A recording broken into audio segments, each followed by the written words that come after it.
I'm Lee C. Camp, and this is No Small Endeavor, exploring what it means to live a good life. It is a source of great grief and lament to me that we have people of faith who have sort of a knee-jerk reaction negatively to words like social justice. I think that's a great tragedy. That's Amy Sherman discussing her book, Agents of Flourishing, which examines community engagement through a biblical lens.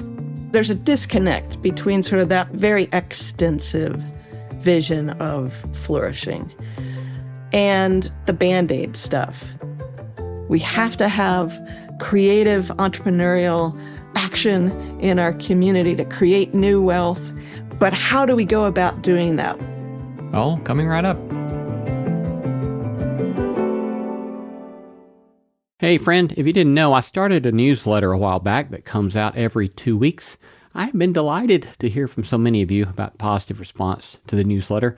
We call it the No Small Endeavor Notebook, where I riff on themes and topics related to our podcast, giving you additional material for thinking and doing in your own quest to make sense of what it might mean to live a good life. Join us by going now to nosmallendeavor.com and sign up there. Again, go to nosmallendeavor.com to sign up now for our free No Small Endeavor Notebook newsletter. Hey, it's Paris. You know I love sparkly things, right? Like stars. Duh. And thanks to Hilton and AutoCamp, I just slept under them. Picture me serving looks by the fire outside my luxurious Airstream, making s'mores with the kids, while a national park is our backdrop. The great outdoors meets Hilton hospitality. That's hot. Explore all the new ways to stay at Hilton.com. Hilton for the stay. This episode is brought to you by Indeed. When your computer breaks, you don't wait for it to magically start working again. You fix the problem. So why wait to hire the people your company desperately needs? Use Indeed's sponsored jobs to hire top talent fast. And even better, you only pay for results.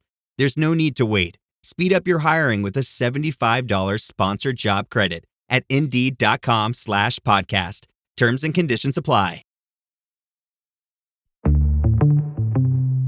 I'm Lee C. Camp. This is No Small Endeavor, exploring what it means to live a good life. Growing up here in the South, I learned early that there are certain subjects one must never discuss in polite company, namely money, politics, and religion. No surprise then that I ended up as a theology and ethics professor with a podcast and public radio show which require me with great regularity to discuss all three and in broad public. On No Small Endeavor, we've decided not to shy away from public theology, though it is no doubt a fraught endeavor. It's challenging in our day and time, given the rising secularism among many and the rising forms of Christian nationalism among many others. Doing the work of public theology assumes that bringing religious and theological commitments to bear upon conversation in the public square may, in fact, make a contribution to the public good. Many avowed secularists may find this a distasteful presumption. On the other hand, public theology often presumes that there is something about specific theological commitments that may be voiced in a way that honors the shared goods of our communities, even if those specific theological commitments are not shared, or even outright rejected. Many proponents of particular religious commitments may find this a distasteful presumption. All that to say this, that we never engage conversations around public theology lightly, while insisting upon the importance, even necessity, of such conversations, such as that exemplified by our guest today, Dr. Amy L. Sherman.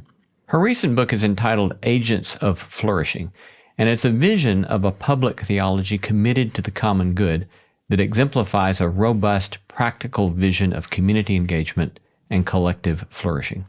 Dr. Sherman is a senior fellow at the Sagamore Institute, where she directs the Center on Faith in Communities, an initiative equipping faith-based leaders to more effectively serve their neighborhoods.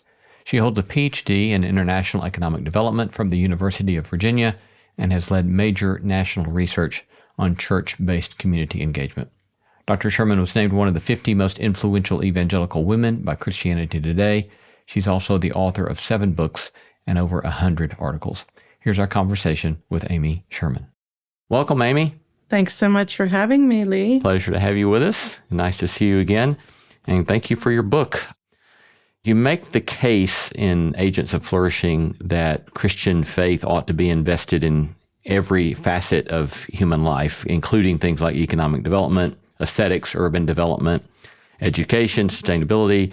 I think this kind of claim will surprise many people, and I think it will surprise many Christians and non-Christians alike, for at least one reason being that so often religion is thought to be a matter that's primarily concerned with some notion of the afterlife rather than a matter of public concern. So maybe first talk to us about why you want to hold faith together with such concerns. If we think about the great meta-narrative of Scripture, it begins with a world marked by what the Hebrews called shalom, which is this really rich word that gets translated into English as the word peace, but that really doesn't capture the fullness of it. Shalom means peace with God, so spiritual wholeness, peace with self, psychological wholeness, peace with others, social wholeness, peace with the created order itself, physical wholeness. A world, in other words, of flourishing, the flourishing of the human person and the flourishing of relationships, the flourishing of humanity in this created world that God made. The story begins that way, and then, unfortunately, as we know, we lose a lot of that in what theologians call the fall of man. But the end of the biblical story kind of reiterates this vision of shalom, of a restored shalom, that in this broken world where instead of psychological wholeness, we have alienation, and instead of social peace and harmony, we have all kinds of warfare and violence and conflicts. But the end of the biblical narrative is about a restored shalom in every corner of human endeavor and human existence. So what we care about as Christians who take the Bible seriously, if that is your faith, it's a pretty broad view. I can imagine as some folks getting skittish about your proposal from the start, from the perspective of we see in our own day and we see throughout the history of Western civilization ways in which Christian faith was used to justify all sorts of damaging impositions. To put it more bluntly, I can imagine some people thinking, look, keep your grubby little Christian hands off of education and off of urban planning. And so I would imagine you might get some of that. So how do you respond to that? Yeah. Well, if the first concern you raised was about, in a sense, an understanding of what religious people are doing in the world being way, way too narrow, too much sort of ephemerally focused on this ethereal afterlife, and it doesn't really have a whole lot to do, faith doesn't have a whole lot to do with the world. This second concern that you're raising is also something that has to be engaged with, because the church has made a whole lot of mistakes in history. And the current situation in the church is far, far, far from perfect. And, it's interestingly, one of the motivations for writing Agents of Flourishing came as a result of me having a conversation with a relative of mine who is not a Christian and who has very vocal criticisms of what the church has done in history, as well as contemporary criticisms of actions today. And so we have to be honest about that history. But what I encountered in my conversation with her was a lot of ignorance around the contributions that Christianity has made to the flourishing of the world. And so our grubby little hands have been on all the various sectors of society In fact, they ended up building some beautiful things. Christianity has been a force for social justice. It has been a seedbed of beautiful art and music. It has been a champion of the vulnerable and the builder of institutions to care for the vulnerable. And I wanted to tell those stories. You point several times in your book to the theological notion of the image of God, that there's this, throughout Scripture, there's this notion of humankind being created in the image of God, and that this somewhat simple claim nonetheless has had profound social impact. So maybe unpack some of that as an example of a way in which theological construct can have such profound social implications. Yeah. The concept of the image of God in the earliest years of the church had some really interesting implications for resisting the way that the Roman Empire viewed women, viewed children, viewed people who were guilty of committing crimes. There was a way in which children were not necessarily seen as persons, at least until they reached a certain age. And so you had what to us would feel like strange customs of children not being valued, children not necessarily being parented by their parents. In the wealthier classes, you subcontracted that out to somebody else up to a certain age, as well as, really horrific child abuses and leaving infants out to die from exposure. So you didn't have a robust sense of sort of the human rights of children. And then in terms of women at the time of the very early church in its earliest centuries, again, were sort of less than persons. If you weren't a male and you weren't a Roman citizen, you weren't treated with that sort of dignity. So a widow, for example, once her husband dies, she's not able to inherit any of that property. Women were at the whim of Roman male citizens who could really be sexual predators without restraint and without legal condemnation. So that doctrine of the Imago Dei begins to say, no, wait a minute, we have to think differently about what a child is, what a woman is, in a way that was really quite countercultural. And then similarly with those who had broken the law, there was a practice of face branding. So criminals would literally be branded with a fire iron to be marked on their faces as criminals. And the early church advocated against that practice on the basis of the doctrine of the Imago Dei. Yes, you may have broken the law, but you are still a human person, and you should not be subject to that kind of treatment. And they honored women, and they honored widows, and they rescued children and adopted children. It wasn't just that they were speaking in the public square, here's a different way of thinking about these things. They backed that up with some very important practices to embody those convictions. You discuss what you call 6 endowments, realms of gift, concern, system structures that we encounter in human life. These are the good, the true, the beautiful, the just, the prosperous, and the sustainable. And then you point to ways in which faith communities could have a sort of larger imagination with regard to each of these. And in beginning to get into that conversation, you suggest that while it's all fine and good to clean up a local park or paint a school, that those are relatively shallow concerns compared to what you're envisioning? Yeah, that's right. If we take this vision of shalom, this vision of holistic flourishing really seriously, and believe that it is central to the mission of the church in the world to be agents of flourishing, then it's not like it's a bad idea to do these sort of episodic, one-off compassion Sundays of cleaning up the park or whatever. But they don't there's a disconnect between sort of that level of activity and this very, very intensive and extensive vision of flourishing.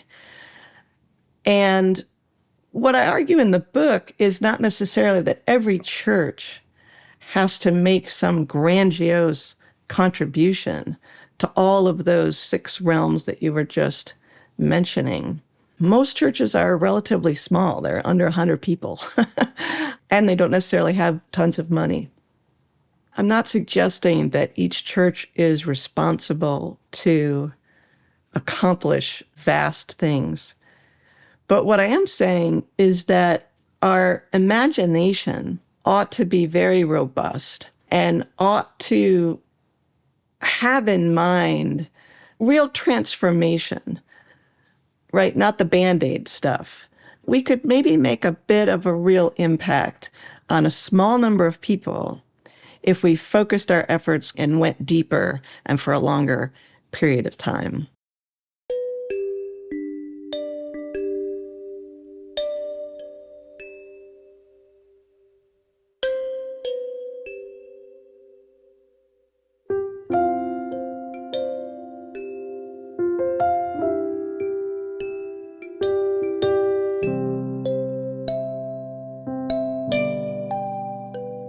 So the first 3 so-called endowments that you point to is a traditional notion of the so-called transcendentals in the Christian tradition, the good, the true, the beautiful.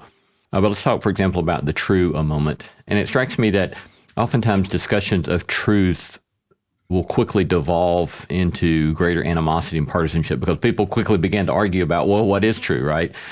But you seem to be suggesting that to honor the truth from the particular perspective of faith, that we're trying to find a way to get into some sort of truth that serves a common good. So a sort of eager engagement, for example, in the goods of public education or children's literacy rates. So maybe unpack some of that, of how you see that pursuit of the truth being a pursuit that serves the common good. Well, it seems to me that in the Christian worldview, there's a great delight in and conviction about the importance of the life of the mind, a recognition that a Christian understanding of human nature means that we embrace our DNA as curious people, as people who are actually built to learn, right? We don't show up as babies knowing it all. We actually think education is pretty important. And it's kind of crazy, and I reflect on this a little bit in the book. It's kind of crazy, really, when you think about God coming to earth as a baby and God, through Jesus, having to be a learner, having to be an explorer, a discoverer. That's one of the many ways in which the incarnation is mind-boggling. So we have to take education really seriously. We have to take it seriously because it comes out of what we understand human nature to actually be. And then when you think about that from a perspective of justice, you want to say, well, if all humans are built that way, then education should be for all. And we should really care about educational equity and making sure that lots of people, all people, have this opportunity to live into their own human nature. And so because of that, in the book, although there are many valid ways for churches to be engaged in what is termed there the realm of the true, this realm of human learning and knowledge, I particularly push the idea of churches supporting public schools. There's a group called Caring for Kids out in Kansas City, and what they're all about is sitting down with the principals of schools that are serving the more lower income students and sort of saying to the principals, what are your dreams and visions? What are your big goals? And how might community members, including people from the faith community, how might they come alongside the school and help advance some of your vision? I write about that organization. And I also write about some churches that have basically said, we want to bolster what's happening in the life of public school students by coming alongside them after school, paying attention to what they're getting in the school day and what they're not getting in the school day, and seeing, can we come along with some extra activities and curriculum that fills in the gaps. And I write about a wonderful church in Pittsburgh called Bible Center Church that has a very vibrant program that especially leans into the sciences, because what they've realized is their local public schools, for a whole variety of reasons and shortcomings of resources, the kids aren't getting as much science education. Those are some of the ways that churches are, I think, leaning into that conviction that education is really important and it's important for all, and therefore let's bolster our public schools. What do you do personally with the sort of tension that seems manifest in this description of the true, in that we have on the one hand, and you point to this in your book, in the Renaissance and the Enlightenment, a sort of crucial contributions to human learning, scientific method, all sorts of discovery that happens in the Renaissance and the Enlightenment from the Christian tradition. And then on the other hand, we also have this stubborn, persistent strand of anti-intellectualism that wants to kind of discard scientific discovery and act as if any sort of intellectual life of the mind is a threat to faith. What do you do with that kind of tension yourself? Well, I think what I do with it is try to resist that anti-intellectual strain. I think, based on all the stuff I just said earlier, that is not the appropriate posture, because God has created this world and invited us to engage with it intellectually. And he's made us people with minds that are to be stewarded for not just worship of him, but stewarded well for the task of love of neighbor. And part of loving your neighbor is caring about their education.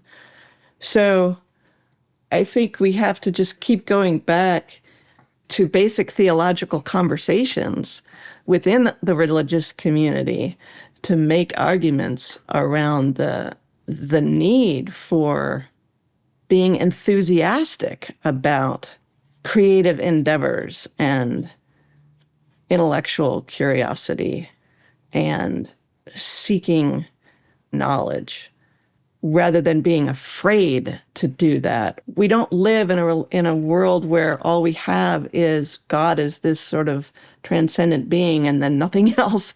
We have this world that he's created, and investigating, exploring, pursuing knowledge about his world is one important way of celebrating and worshiping God for what he has created.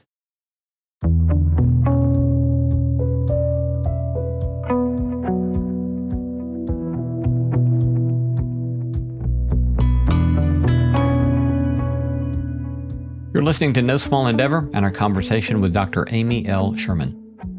I love hearing from you. Tell us what you're reading, who you're paying attention to, or send us feedback about today's episode. You can reach me at lee@nosmallendeavor.com. We would be truly most appreciative if you'd go out to your favorite podcast app and write up a glowing 5-star review of No Small Endeavor, because those reviews help extend the reach of the beauty, truth, and goodness we are seeking to sow in the world. Coming up, Amy and I discuss what she calls the 6 endowments central to civilization and the role of beauty in human flourishing.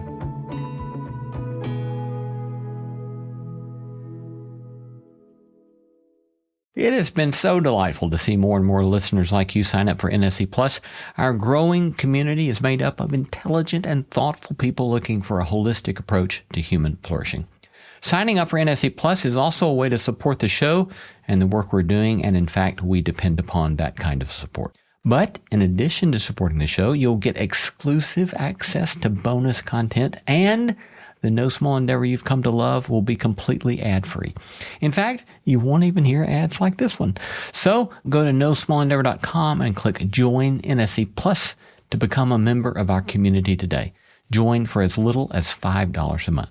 Again, go to nosmallendeavor.com, click on that red button that says Join NSE Plus to become a member today. This podcast is supported by Progressive, a leader in RV insurance. RVs are for sharing adventures with family, friends, and even your pets. So if you bring your cats and dogs along for the ride, you'll want Progressive RV Insurance. They protect your cats and dogs like family by offering up to $1,000 in optional coverage for vet bills in case of an RV accident, making it a great companion for the responsible pet owner who loves to travel. See Progressive's other benefits and more when you quote RV Insurance at Progressive.com today. Progressive Casualty Insurance Company and Affiliates. Pet injury is an additional coverage and subject to policy terms. Honey Bunches of Oats es la forma perfecta de empezar el día con tu familia. Con hojuelas crujientes y miel de verdad que a los niños les encanta. Además, deliciosos trozos de granola, nueces y fruta que todos van a disfrutar. Honey Bunches of Oats es para todos. Toca el banner para saber más.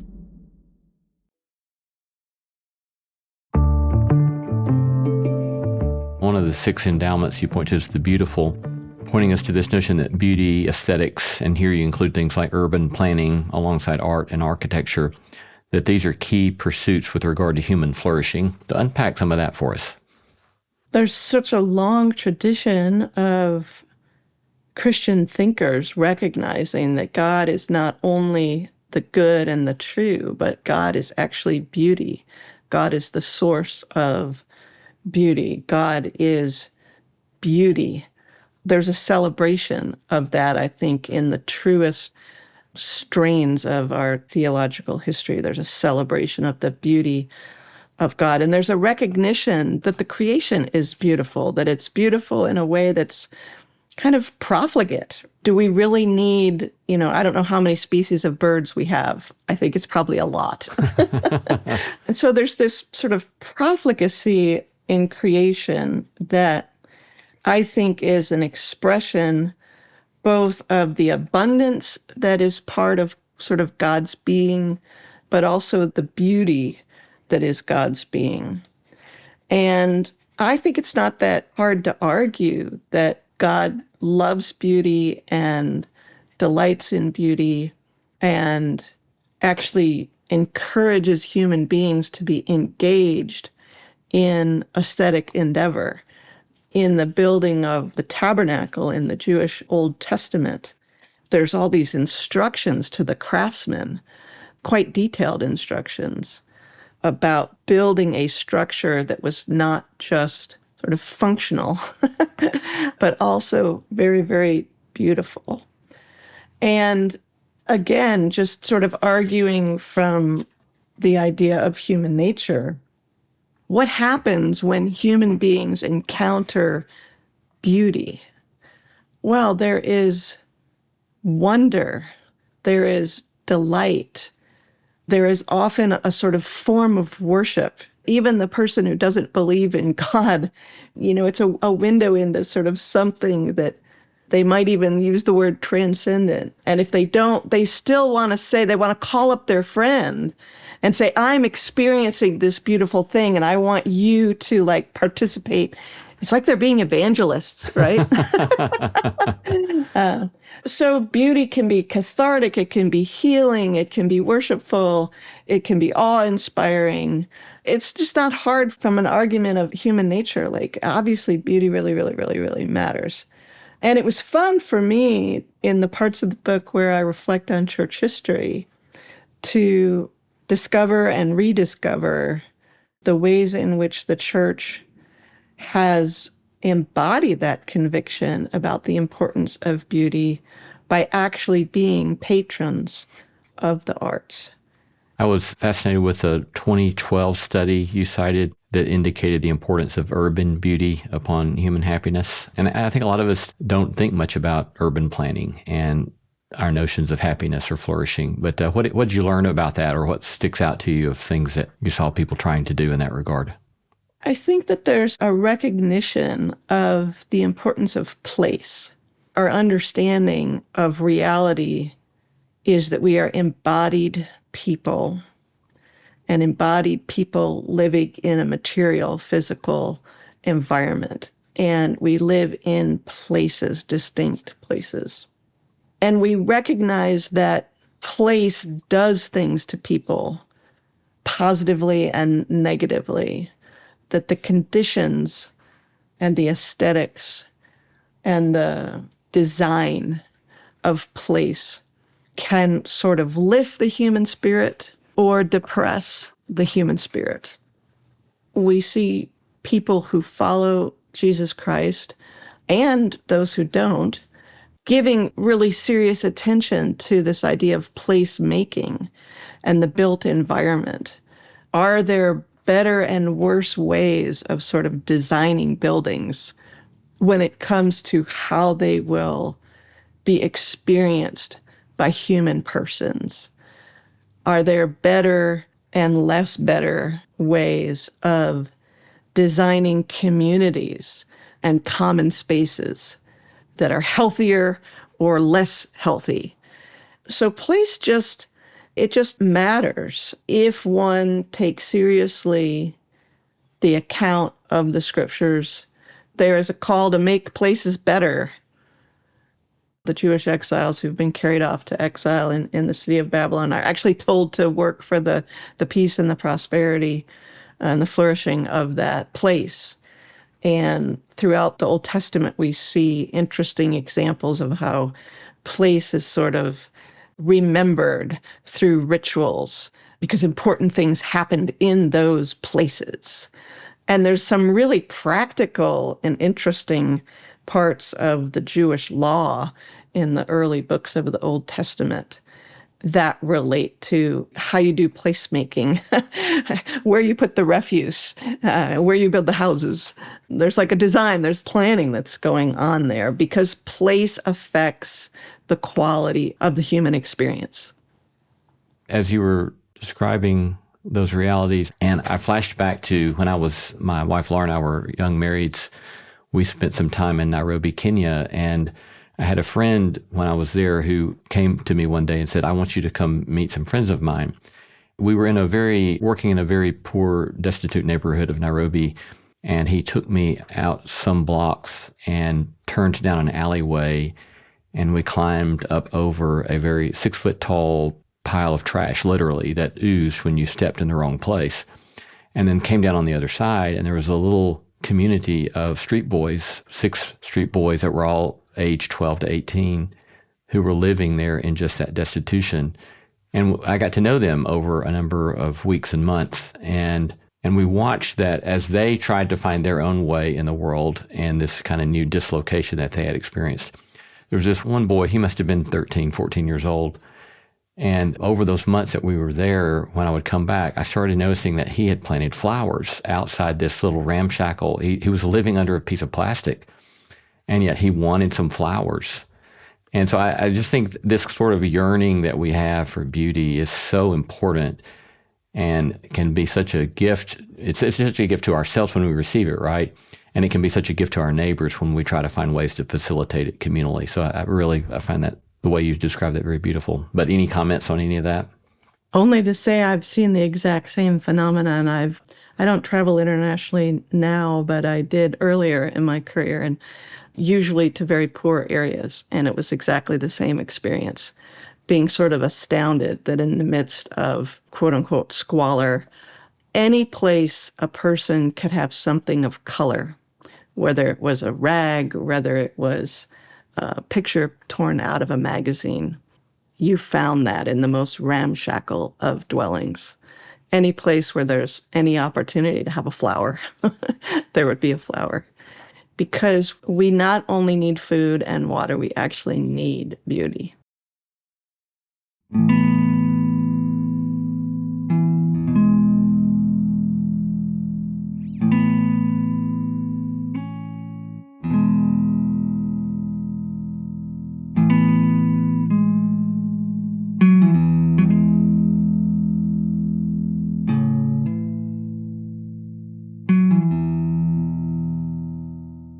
I didn't find that you discussed this in your book, but obviously we live in a day and age in which STEM in education is kind of the queen of the sciences, if you will. And while I have my own sort of training in STEM as an undergraduate, it seems to me that our own sort of formation is paltry when not getting at the things that you're pointing us to.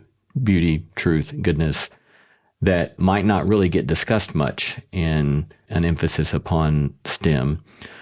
But comments on that, about the need that we might have to have a more holistic account of human life? Well, as you know, the book is organized around these 6 realms of civilizational life. And it would be a mistake to think of those 6 things as these independent silos, that there's no dynamic relationship among them.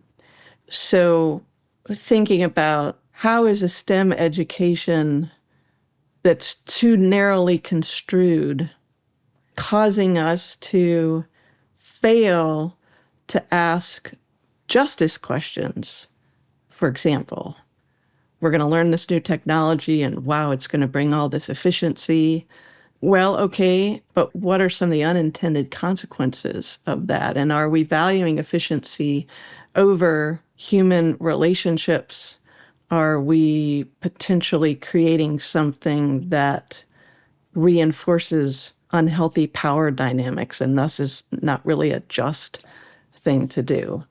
Or we have this new scientific innovation. Wonderful, let's be excited about that. But can we also ask questions around sustainability? Can we ask questions about what might be the implications of that particular innovation on the health of the planet or on the health of human persons or on the mental health or emotional health of human persons?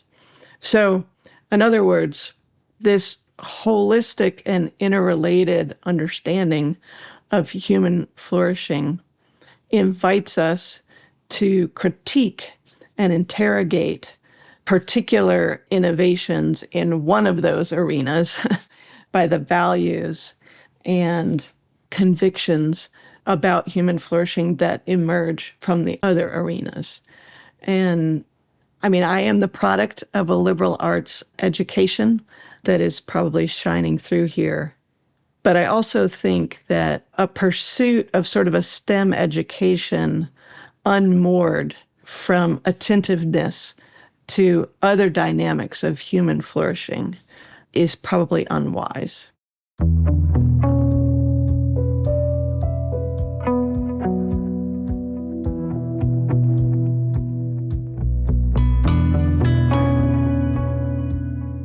Coming up, a short break, after which Amy and I discuss justice, economics, and the role of the church in true community flourishing.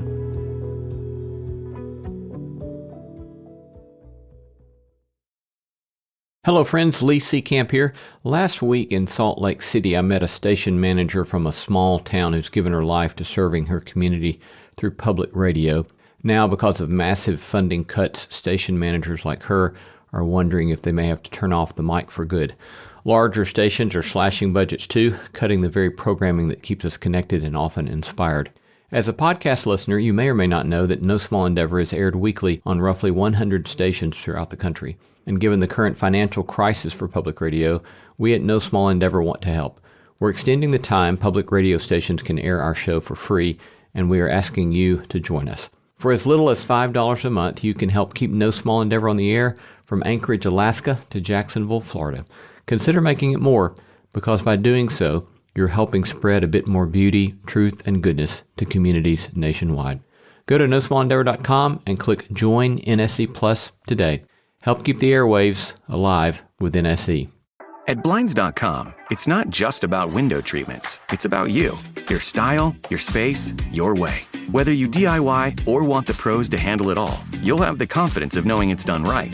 From free expert design help to our 100% satisfaction guarantee, everything we do is made to fit your life and your windows. Because at Blinds.com, the only thing we treat better than windows is you. Visit Blinds.com now for up to 45% off with minimum purchase plus a professional measure at no cost. Rules and restrictions apply. CRM was supposed to improve customer relationships. Instead, it's shorthand for can't resolve much.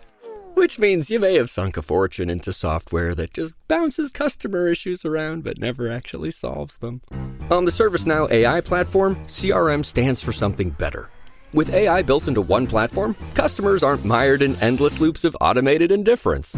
They get what they need, when they need it. Bad CRM was then. This is ServiceNow. There seems to be, among so many Christians in the United States, this sort of hypersensitivity to any kind of discussion about justice, as if that has nothing to do with the Christian tradition. But you're kind of making the case, no, actually, this is central to one of the central themes to the Christian tradition. Unpack some of that for us as well. Well, as you know, that my basic approach in the book is to say, here are these sort of 6 realms, which, by the way, I should give credit very quickly to my buddy Josh Yates and the Thriving Cities group. I didn't come up with this framework of the 6 endowments. I simply champion it in the book and then use it as the organizing schema for the book. But it was really the Thriving Cities group that developed that. In the book, as I approach each of these 6 endowments, kind of the way that I try to unpack that is to ask some questions about, from the biblical text, what can we infer regarding creational normativity in that particular realm?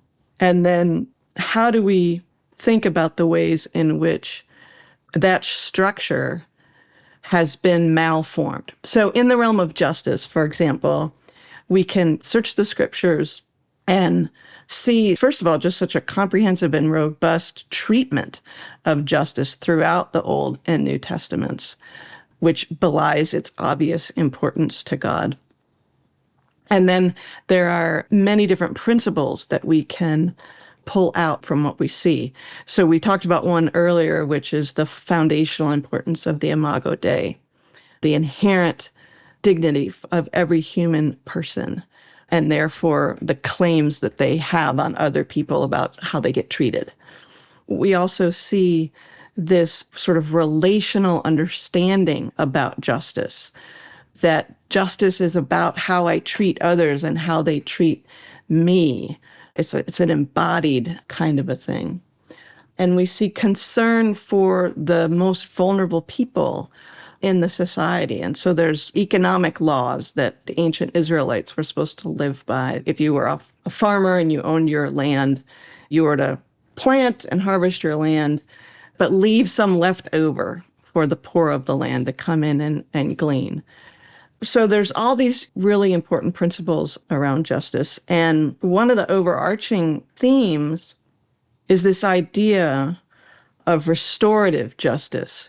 So when it comes to conflicts that have occurred and crimes that have happened, whereby one person has harmed another person or community, how are we going to make that right?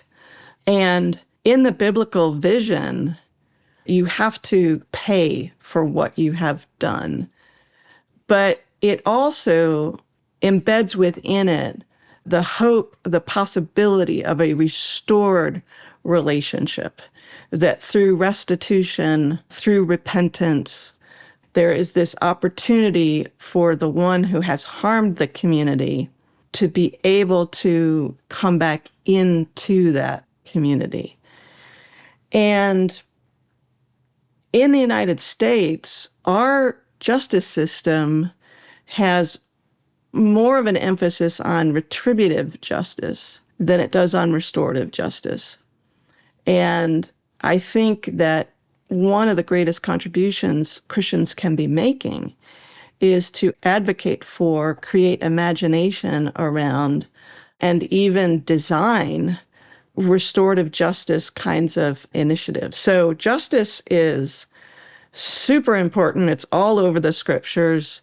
It is a source of great grief and lament to me, honestly, Lee, that we have people of faith who now have sort of a knee-jerk reaction negatively to words like justice or social justice or equity.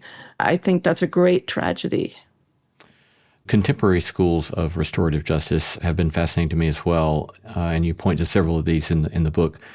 I think Howard Zehr, who you also mentioned, was my first exposure to the contemporary notion of restorative justice that sets up this a very different model of thinking about how to deal with offenses in our communities.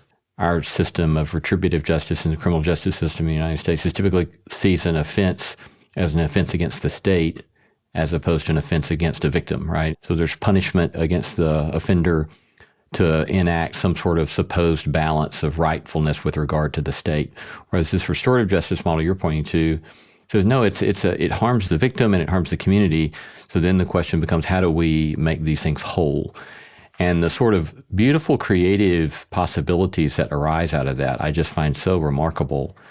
And I think it's quite helpful in you pointing us to the ways in which I think a lot of times people can look at potential solutions like this and see them as utopian or idealistic, but it's actually a very pragmatic and very practical source of opportunities. Absolutely. My best friend teaches at the University of Virginia Law School, and she has done some special seminars around this concept of restorative justice. And these law students, they see the potential that this sort of paradigm, this sort of approach makes possible, and they're very attracted. I'm pulled to it in part because of my religious faith. I think they're pulled to it because there's a trueness about it. We are made for wholeness. We are made for relationship. Two of the endowments or spheres that we haven't gotten to yet, business and economics, and or the realm of the sustainable. Maybe you want to pick one of your favorites there and talk about one of those with us as we get near the end. Well, I'm very interested in economic development, about economics in general, and so it was really fun thinking about and writing about the realm of the prosperous, and that involved some theological reflection that I alluded to earlier, just in this awareness of the abundance of God's creation. And then we also see this idea that God is a creator, God makes things, God develops things, and then in his image, we also are creators, and we can make new things. And in fact, in the Old Testament, what theologians call the cultural mandate, God inviting human beings to engage with this created order and develop it, bring it to greater flourishing, bring it to greater abundance. And so again, we're made for economic activity. We're made to be creators. We're made to be stewards. We're made to make something of this world that God has given to us. And the scriptures also try to provide some guidance in a fallen world. It's one thing to be in the Garden of Eden and be all excited about getting to make all these things in a world of this great abundance. It's another thing to think about economic life after the introduction of evil and sin and brokenness and corruption into the world. And so economic life becomes a locus of potential violence and injustice. And so there's much wisdom in the scriptures about sort of how to think about business and economic life so that we can advance a modicum, a measure of this flourishing and shalom, despite the fact that we live in situations where we feel scarcity, we recognize brokenness, and the like.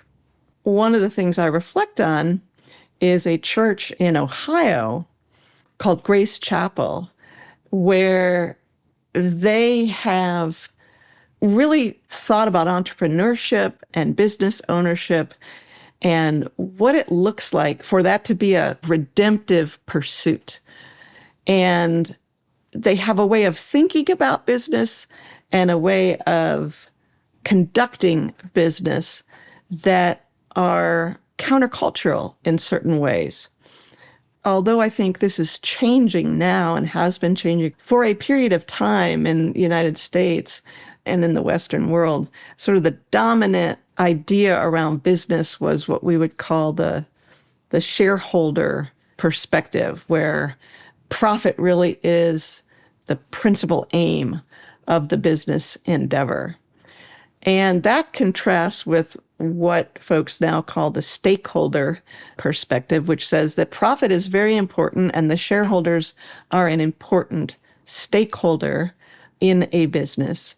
But there are other stakeholders also whose lives are touched by the business, the people that work for the business, the customers of the business, the people that live in the area where the business is located, and the like.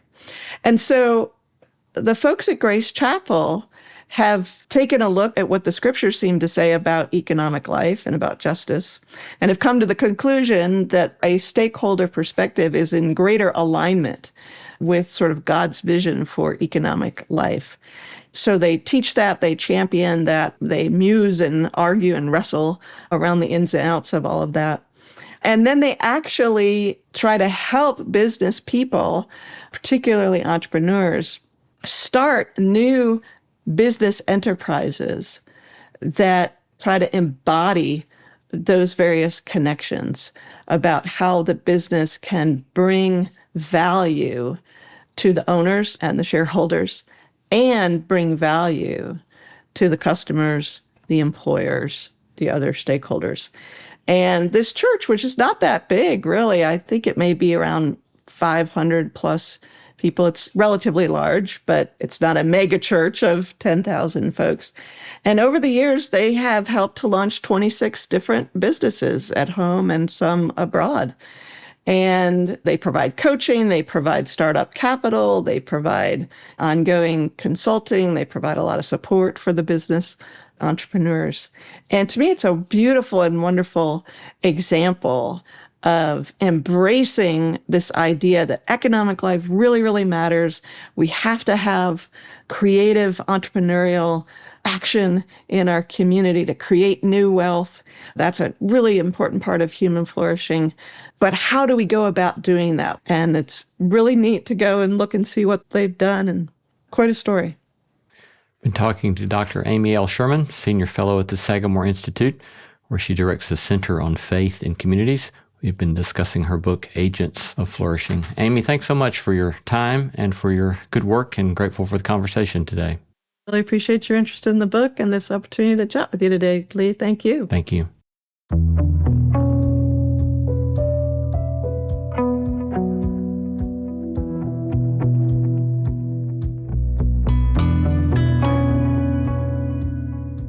You've been listening to No Small Endeavor and our interview with Dr. Amy L. Sherman.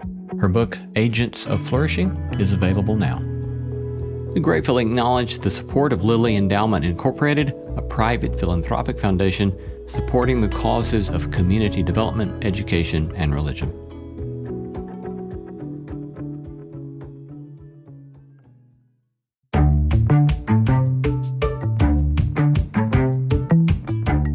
Our thanks to all the stellar team that makes this show possible: Christy Bragg, Jacob Lewis, Sophie Byard, Kate Hayes, Mary Evelyn Brown, Carriet Harmon, Jason Cheesley, Audrey Griffith, and Tim Lauer. Thanks for listening, and let's keep exploring what it means to live a good life together. No Small Endeavor is a production of Tokens Media, LLC, and Great Feeling Studio.